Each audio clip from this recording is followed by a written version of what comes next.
Hello everybody, it's Verda here and welcome back to another one of my benchmarks. Today I'm going to be taking a look at Minecraft Bedrock Edition using the RTX 3060 Ti with the Ryzen 7 7800X 3D with 32GB of DDR5 6000MHz RAM. I have the latest Nvidia drivers installed and I've also got Minecraft installed on a Gen 4 NVMe. And if you're looking for the rest of the specs of the PC, do be sure to check the description, I always put them in there.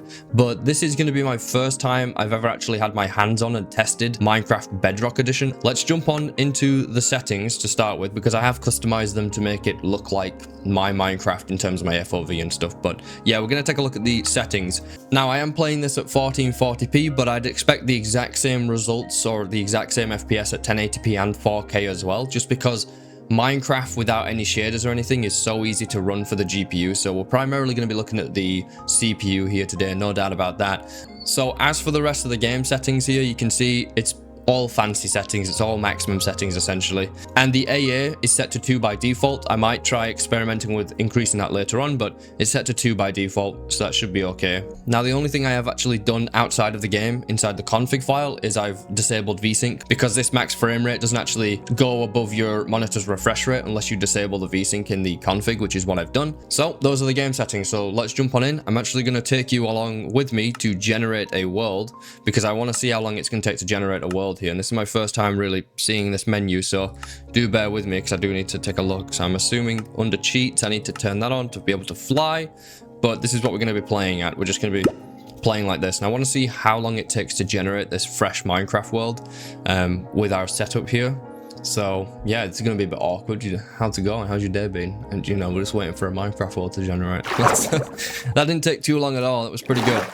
And for the actual world to start generating in, pretty fast. That's actually pretty nuts. And what's interesting about Bedrock Edition, clearly, as we've just seen there, is it's very optimized. That was pretty nuts. 32 chunks is already done. We've already generated 32 chunks. That is absolutely insane. Pretty shocked by that. That just generated instantly. Now, I can play Java Edition with vanilla Minecraft at 32 chunks. I can play like this in Java. I can't remember the exact FPS that I get, to be completely honest, but I can absolutely tell you that it does not run this well. The main difference here is how smooth the gameplay is. Look at my frame time graph. It's just a line of just pure straight line. It's just crazy. Frame time is really buttery smooth here as I'm just flying around, and I really like how the world generates. I think it's a really cool effect. It's pretty cool to see it like this, you know, compared to vanilla Minecraft where it just kind of like chunks in. I know there's mods to make it pop in and stuff as well, but yeah, we're on about vanilla like Java Edition. If I say vanilla Minecraft, just know that I'm talking about Java, because I've played Java since forever basically. So yeah, I just instinctively call it vanilla Minecraft. But we're getting almost 300 FPS here at 32 chunks, which is pretty nuts. This is pretty crazy FPS. There is one thing I want to quickly check though, and that is the AA. Like, how much of an impact does the AA have? Because that's the first thing I want to see. So we'll go to video, and we'll ramp this up all the way up to 16, and we'll see. Okay, did that apply? Did that even apply? That didn't do anything. I didn't see it do anything. I didn't see it do much, if anything. So we'll leave it at 16. We'll leave it maxed out. So the game is running at literal max settings right now. And we're getting around 250 to 280. It's pretty consistently at 280 FPS, nearly 290. That is actually pretty crazy for Minecraft at 32 chunks. Now, do we have F3 in this mode? We don't.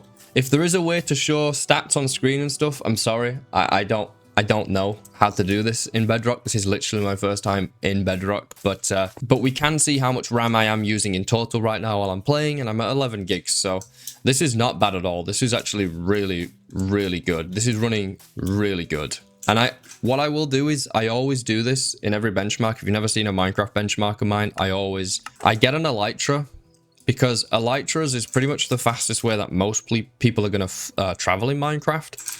So I like to get an Elytra. So we'll just get any fireworks here, and we'll pop this on, and we'll just fly for a bit.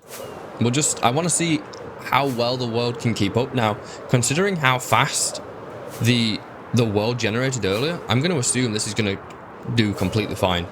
Look how fast it generates. This is a new world. This isn't like a pre-generated world. Although the lighting is a bit different compared to Java. Like, look at that water. It looks really... It almost looks like cyan wool. Does it even have animations? It does. You just can't see them until you get quite close, actually.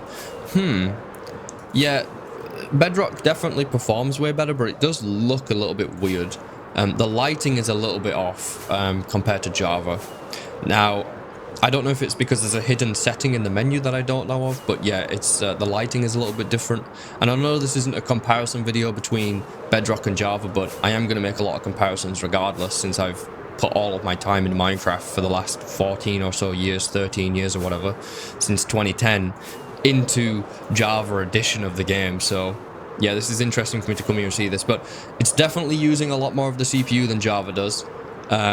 But, you know, my CPU usage is getting up to 80+% sometimes, so it's definitely utilizing more of the CPU than vanilla Java Minecraft would.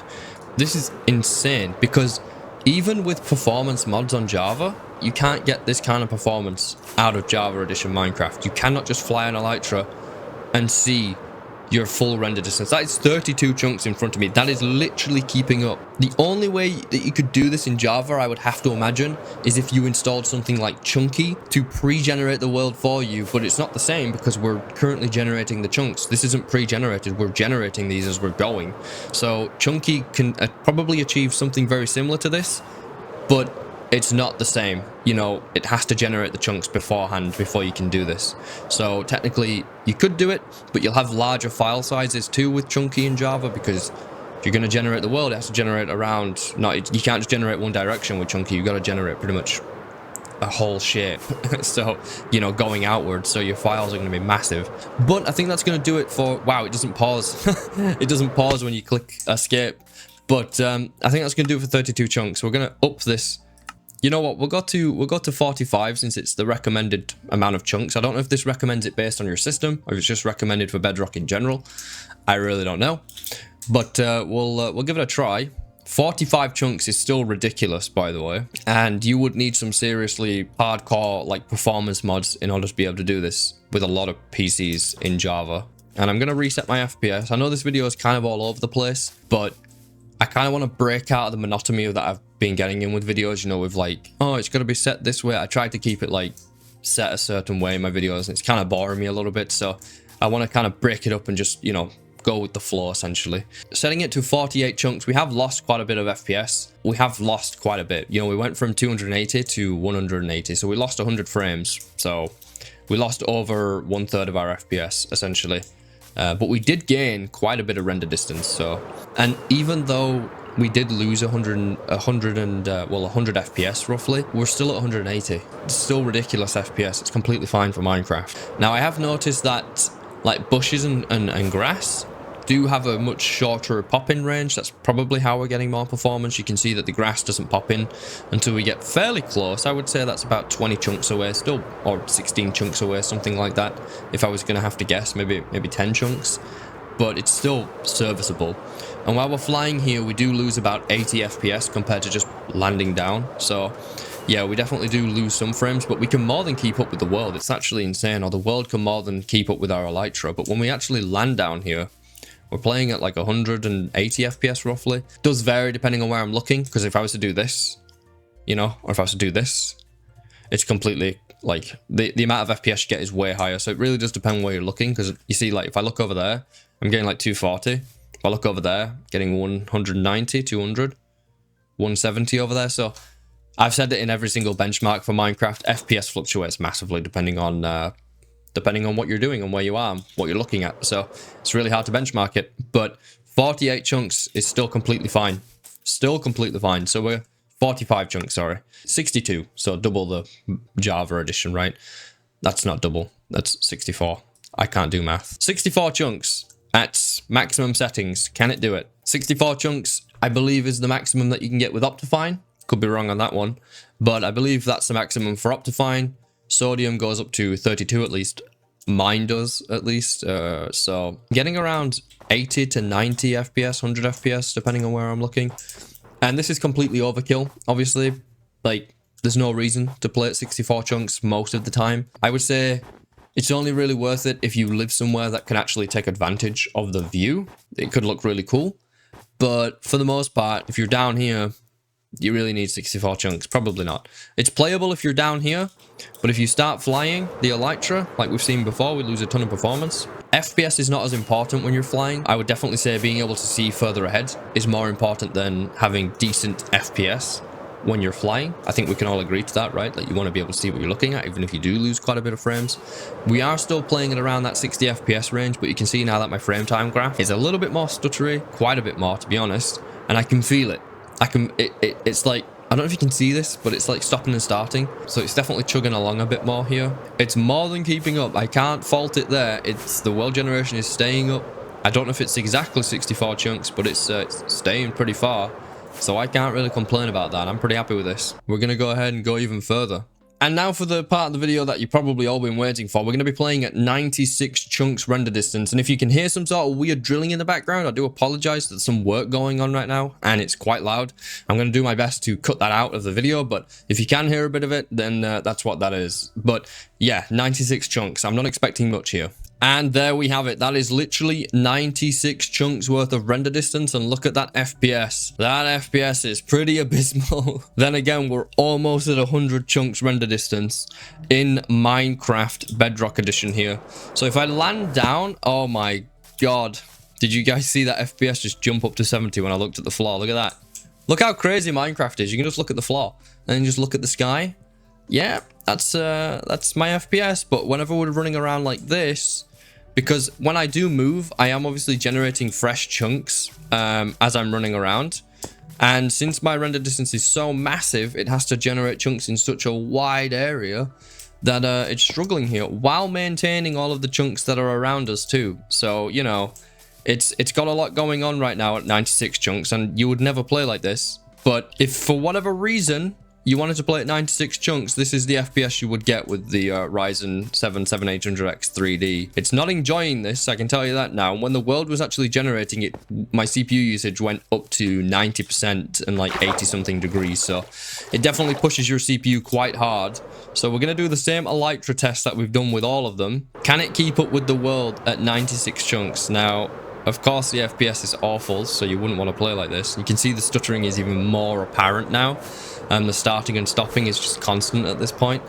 But I'm not complaining. We're at 96 chunks. You can see my RAM usage has increased quite drastically here. We're up to 15 gigs now, which is about 3-4 gigs higher than what we had earlier. Still completely fine for Minecraft. You can see my CPU up to 80-90% CPU usage sometimes when trying to generate this. And even though we're playing at such a large render distance, it's actually keeping up really well with generating the world here. It's absolutely insane. And I like how it keeps up in every direction, because Java like generates just in front of you and then it won't generate behind you, it won't generate the sides of you. It just generates whatever you're looking at, it would seem. Whereas this seems to actually generate all around you at the same time, which is pretty good. It's pretty impressive, actually. No, I'm not going to be able to catch it. No, I'm not going to be able to catch up to that world border. It's doing it. It's impressive. It's really, really impressive. You can see though where they do cut some resources, like the bamboo. It doesn't generate until you get quite close, right? Like if I get like there, look, you can see the bamboo starting to disappear. So stuff like that, I'm pretty sure it doesn't happen in vanilla Minecraft or Java Minecraft. I'm pretty sure it just, if it's in your render distance, it's in your render distance. So that's going to do it for today's video. Hope you found this useful. I've enjoyed coming here and just messing around and seeing what this was like here. These jungles different actually before we leave. Yeah, you can see, look, even like the vines and stuff don't pop in until you get quite close. Yeah, that's how they get extra performance clearly in this version. But yeah, that's gonna do it for today's video. Thanks for checking it out. Hopefully you found some use out of this. If I did miss something to do with Bedrock that I'm not familiar with, do let me know in the comments. If you got any questions, let me know as well. Until next time, take care of yourselves and goodbye for now. Bye bye.